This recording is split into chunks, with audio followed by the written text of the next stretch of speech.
Welcome to our latest Wandering Walks of Wonder walking tour. Today we're headed to Watkins Woolen Mill State Historic Site near Lawson, Missouri. We're about 30 minutes north of Kansas City, Missouri. As we visit and wander through and take this tour of Watkins Woolen Mill State Historic Site, it's like entering a 19th century pastoral scene. Waltis Watkins dedicated 50 years to constructing several buildings here, including a home, which we'll see a bit, as well as a 3-story woolen mill. These preserved structures give us a very vivid glimpse into what life was like in 1870 here in Missouri. Notably, we'll also see that the mill stands as the sole 19th century textile mill in the United States with its machinery fully intact. When Waltis Watkins started his farm in 1839, he built a small 2-room log cabin for his young family. But in 1850, he began constructing this large brick home that we see today, a project that took about 4 years to complete. The resulting 2.5-story classical revival house features a parlor, a family reading room, dining room, 8 bedrooms, an inside winter kitchen, and 4 food storage rooms in the basement of the house. The basement also housed the farmer's dairy where butter and cheese were produced, and the property also includes an outside summer kitchen, which we'll see here in a bit. The big house was a bustling hub of activity. Waltis and Mary Ann Watkins raised 9 children and 2 foster children in this house. Additionally, his mother and one of his sisters also lived with them, and 7 or 8 of the farm and mill hands often boarded with the family inside the house. Visiting friends and relatives were a constant presence, and the household routinely fed over 20 people every day, with the numbers sometimes rising to over 50 people during planting and harvesting season. Established in 1839 as a small livestock farm here in the northeast corner of Clay County, Missouri, Bethany Farm, as Watkins called his farm, expanded into a sprawling 3,600-acre agricultural and industrial enterprise by 1870. Watkins, the owner of the farm, styled the estate as a plantation, which featured this elegant home, as well as the mill that we'll see here in just a little bit. This plantation boasted a brick kiln, grist mill, sawmills, a blacksmith shop, a dairy, a fruit dry house, an ice house, barns, and other farm buildings, many of which we'll see as we wander around the yard of the house here. Watkins, like many farmers of his era, practiced diversified farming. He raised shorthorn cattle, Missouri mules, horses, swine, sheep, poultry. He also grew various grain crops as well as planted extensive orchards. He also marketed the services of his mill, kiln, and blacksmith shop to the local community, as we'll learn about here. Watkins' 9 children played a significant role in managing the family businesses. The sons assisted with the farm as well as the mill operations, while his wife Mary Ann and her 4 daughters oversaw the dairy, cared for the poultry flocks, and dried fruit for sale. They also maintained a large family garden, much larger than the one that we see here today, but this is a representation of what the garden looked like. They also raised bees and sold honey, which we'll see some beehives here in about a minute, and they butchered up to 100 hogs annually, smoking the meat for sale. In 1868, Watkins formed a partnership with his son John, creating the firm W.L. Watkins & Son. After Watkins' death, 3 of his sons continued to operate the farm and the mill as the John H. Watkins and Brothers Company.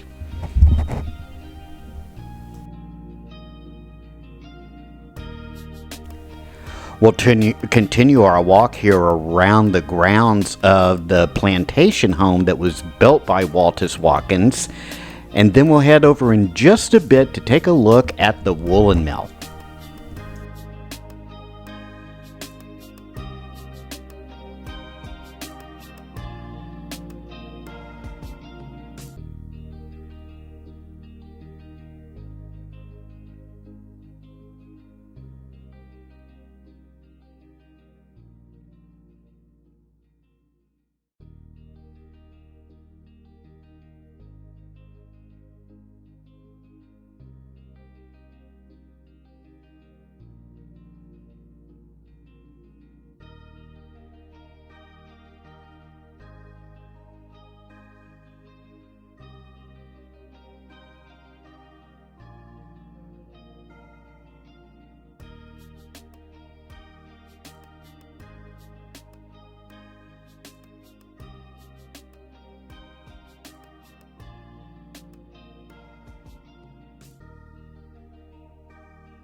We're now heading to the woolen mill itself.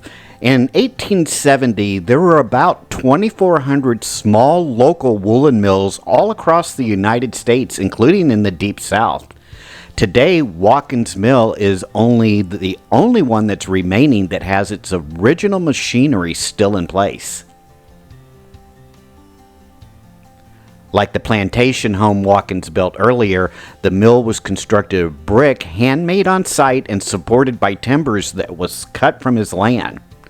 Large for a rural factory, the mill contains more than 50 major textile machines, which were shipped by railroad from the east. The steam engine and the 30-foot riverboat boiler that powered it were shipped by steamboat from St. Louis, Missouri. The mill itself opened in 1860, and during the Civil War, Watkins did a steady business selling cloth, although raids in 1864 by bushwhackers forced him to temporarily close the woolen mill and the grist mill. He then expanded the carding, spinning, and weaving operations in 1863 and added new, more advanced looms after the Civil War. 40 mill workers would process 40 to 60,000 pounds of wool into fabrics, blankets, shawls, knitting yarn, and batting each year. The woolen mill continued to prosper through the 1870s. However, by the mid-1880s, the woolen industry began to decline in Missouri and other parts of the country. The Watkins family gradually reduced textile production, and Watkins Mill closed in 1898. Although the hundreds of other woolen mills that closed throughout North America, Watkins Mill was not scrapped and converted for other purposes. The mill itself, the grist mill itself, which was constructed in 1849, was moved inside the factory sometime in the 1860s. And an Oliver Evans type mill and 2 sets of French burr stones, it produced flour and cornmeal for sale through the store. And we'll see shots of the store here in just a little bit. And did custom grinding for local farmers until 1905.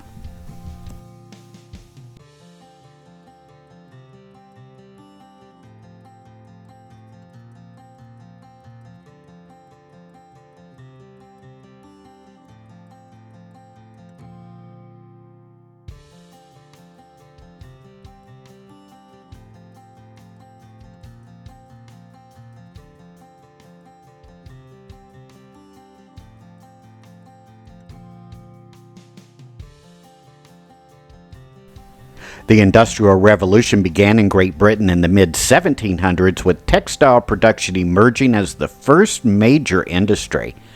In America, the textile industry started in New England during the late 18th century. By 1820, mills had spread south into Virginia and Kentucky, and the first mill town was established in Massachusetts. Earlier mills used the putting out system, where the mill handled carding and spinning, while hand weavers were paid to weave the fabric and then return it to the mill for finishing. In the 1830s, though, improved machinery enabled mills to handle the entire process, significantly reducing the cost of cotton cloth. By 1841, power looms capable of managing wool were developed, making affordable woolens available. Continued advances in textile machinery and the expansion of railroads soon made inexpensive factory-produced fabrics accessible anywhere.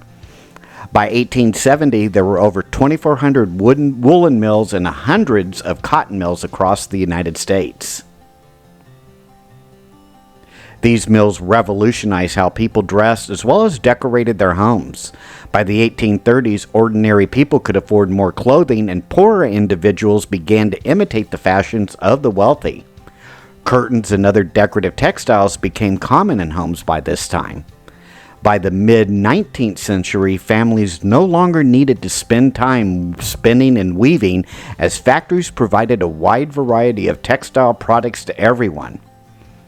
Mills also created numerous new jobs, prompting people to move from farms and small towns to larger towns and cities to work in factories, and the many support businesses that emerged around them.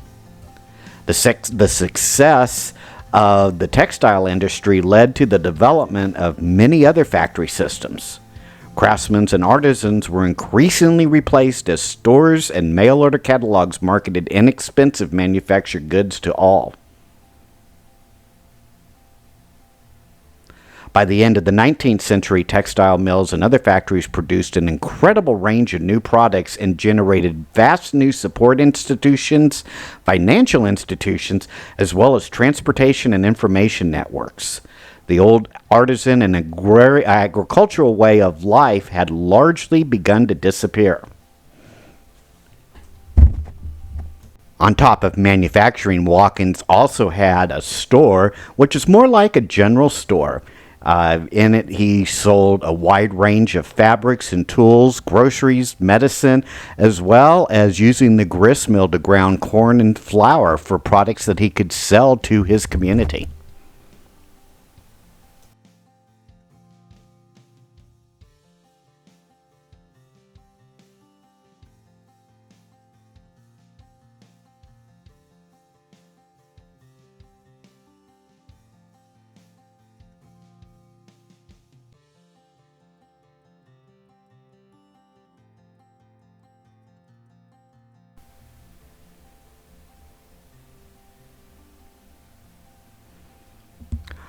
On the grounds of Watkins Mills State Historic Park also is the family gravesite for Watkins and his family. In about 1882, Watkins became ill, and he sold all of his holdings to three of his sons, who formed the John H. Watkins and Brothers Company. Watkins finally died in 1884, but by the late 1890s, competition and antiquated machinery led to the closure of the mill. The Watkins family itself, though, continued to operate the farm until 1945. In that same year, in 1945, Henry Frass Jr., a Texas rancher, bought the farm. Members of his family had lived in the house and preserved much of the mill, as the Watkinses had left it. They then sold this property in an auction in 1958, and a group of men who later formed the Watkins Mill Association bought the mill machinery and later obtained the buildings and some of the land. The association operated the mill as a museum for several years.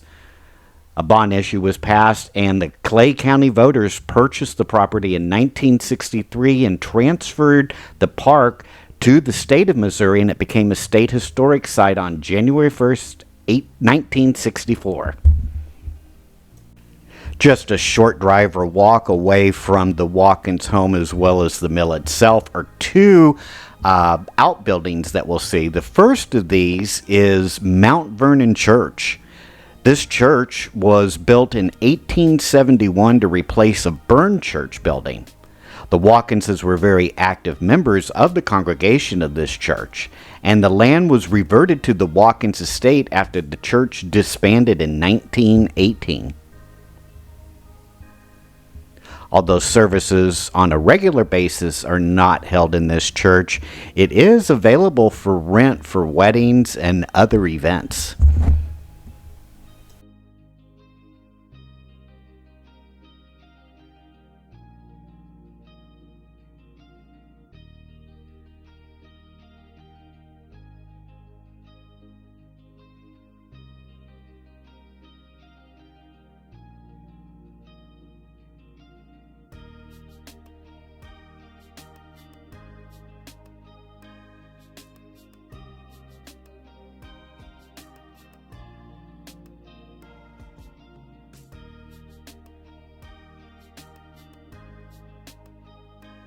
Just a few hundred yards away from the church is the Franklin Academy Schoolhouse. 5 of Watkins' children attended this 1856 subscription school. After a public school was built in the 1870s, the academy building was sold to Walter Watkins. It was used for many years as housing for some of his workers, and today stands as a very unique octagonal schoolhouse here on the grounds of Watkins Woolen Mill State Historic Site.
Another stop you may want to take as you tour Watkins Mill State Historic Site is the museum itself, which was in the visitor center.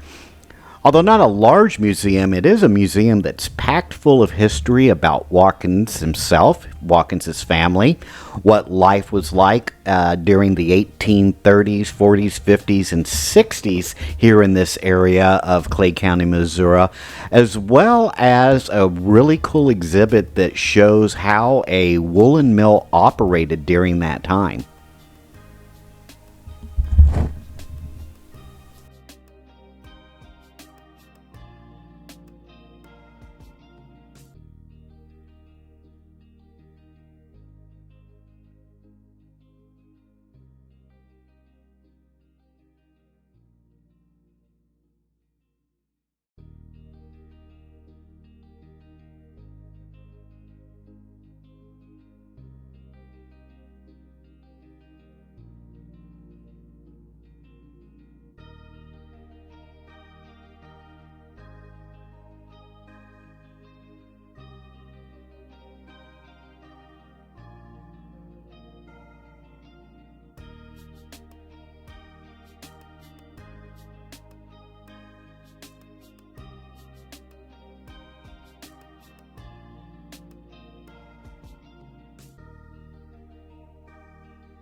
I hope you've enjoyed this Wandering Walks of Wonder tour here at Watkins Mill State Historic Site.